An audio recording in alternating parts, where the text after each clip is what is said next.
মেয়েরে নিয়ে এইভাবে সন্তানকে নিয়ে এইভাবে বিভ্রান্ত হবেন না। আমাকে একটু সহযোগিতা করুন। মরজেমার ইমাম সাহেবকে ফাঁসাবো, ঠিক আছে? শোনো, যদি এই খুনের বিষয় যদি কেউ জানাজানি করে যে আমরা সত্যি সত্যি মারছি, তাহলে কিন্তু একদম দুজন ফাঁসি যাবো। আচ্ছা পাগল, এত হতাশার দরকার নেই, তো মেরেই ফেলছে, ঠিক আছে? এখন কিভাবে নিজেরা বাঁচাতে সে চিন্তা আমার মাথার মধ্যে আছে। আচ্ছা তাড়াতাড়ি এখন লাশটা ধরো। আসসালামু আলাইকুম দর্শক, দেশ ও দেশের বাইরে থেকে যারা এই মুহূর্তে ভিডিওটা ওপেন করেছেন সবাইকে অসংখ্য অসংখ্য ধন্যবাদ। দর্শক, প্রথমেই আপনারা দেখেছেন ময়নার বাবা হাত জোড় করে ক্ষমা চাচ্ছে সাধারণ জনগণের কাছে। কিন্তু কেন এমন প্রশ্ন উঠে আসতে পারে মানুষের মনে, কারণ এমন একটা ভিডিও রেকর্ড কল ফাঁস হয়েছেন যা ময়নার বাবাকে ক্ষমা চাওয়া ছাড়া অন্য কিছুই আর করা লাগে না। কারণ ইমাম মুয়াজ্জিনকে কীভাবে ফাঁসানো হচ্ছে তাও এই ভিডিওতে তুলে ধরা হয়েছে। কারণ মানুষ নিজেকে বাঁচতে বাপকেও ফাঁসাতে দ্বিধা করেন না, যা করেন না ময়নার মা এবং ময়নার চাচা। চলুন আমরা মূল ভিডিওতে চলে গেলেই সব দৃশ্য। মেয়েরে নিয়ে এইভাবে সন্তানকে নিয়ে এইভাবে বিভ্রান্ত হবেন না। আমাকে একটু সহযোগিতা করুন। আইন প্রশাসনকে সহযোগিতা করুন। এই যে আমার ময়নার কবর এখানে শুয়ে রয়েছে, আমার সন্তান, আমার পারিবারিক সবাই, আমার দাদা মা সবাই এখানে আছে। আমি চাই আছি আমার মেয়ে হারানো, আমি যন্ত্রণা আমি বুঝতেছি, আমি জানতেছি।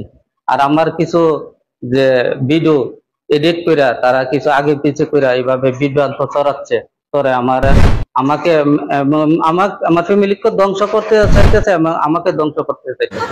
আমরা থানা এই কথাই বলছি যে এখন তদন্ত জাহির হওয়া পর্যন্ত কাউরে সন্দেহের বাইরে বলা যাচ্ছে না। রোববার দুপুরে সরাইল উপজেলার শাহবাজপুর গ্রামের হাবলিপাড়া জামে মসজিদের দ্বিতীয় তলা থেকে নিখোঁজ মাদ্রাসা ছাত্রী মাইমুনা আক্তার ময়নাকে রক্তাক্ত অবস্থায় উদ্ধার করে উপরে ছাদে থেকে দেয়, তাহলে এই মসজিদে যে ইমাম আছে তাদেরকে ফাঁসাইতে পারবো, নইলে তো আমরা ফাঁসে যাবো। তাড়াতাড়ি তুমি উপরে তোলার ব্যবস্থা করো।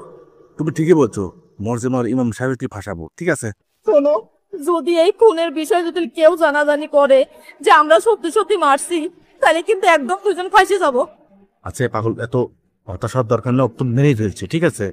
এখন কিভাবে নিজেরা বাঁচাতে সে চিন্তা আমার মাথার মধ্যে আছে। আচ্ছা তাড়াতাড়ি এখন লাশটা ধরো।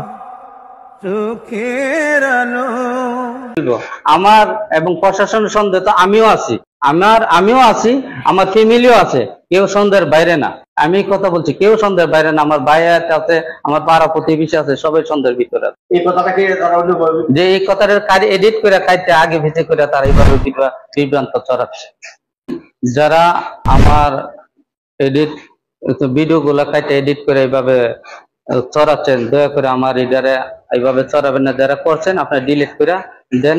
আর আপনারা সাংবাদিক ভাইদেরকে অনেক কাজ করতেছে, তারাদেরও কাজ করবার সহযোগিতা করেন এবং প্রশাসনের কাজ করার সহযোগিতা করেন। আর সাংবাদিক ভাইকে বিশেষভাবে বলতেছি, আপনারা অনেক শ্রম দিচ্ছেন এই বিষয় নিয়ে, আপনারা আমাকে প্লিজ একটু সহযোগিতা করুন। যদি আপনাদের কাছে কোনো তথ্য থাকে তা প্রশাসনের কাছে জানান, পার্সোনালি ভাবে আমাকে জানান।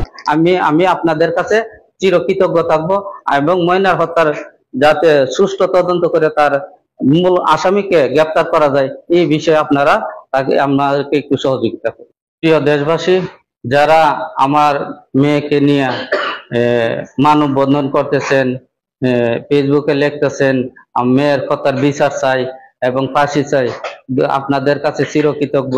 আপনারা অনেক করতেছেন এবং আপনাদের বা যতটুকু আমি আপনাদের যে ধন্যবাদ দিয়ে ছোট করতে চাই না। নিজেরাই এখন নিজে ভাবুন যে এত কিছুর পরেও কিভাবে বলবেন যে ময়নার চাচা এবং ময়নার মা এর সঙ্গে জড়িত না, তবুও কেন এরা দুইজন গ্রেপ্তার হচ্ছে না, এমন প্রশ্ন আপনাদের মনে।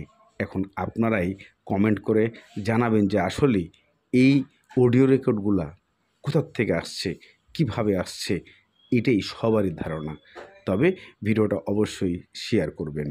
ধন্যবাদ, ভালো থাকুন, সুস্থ থাকুন।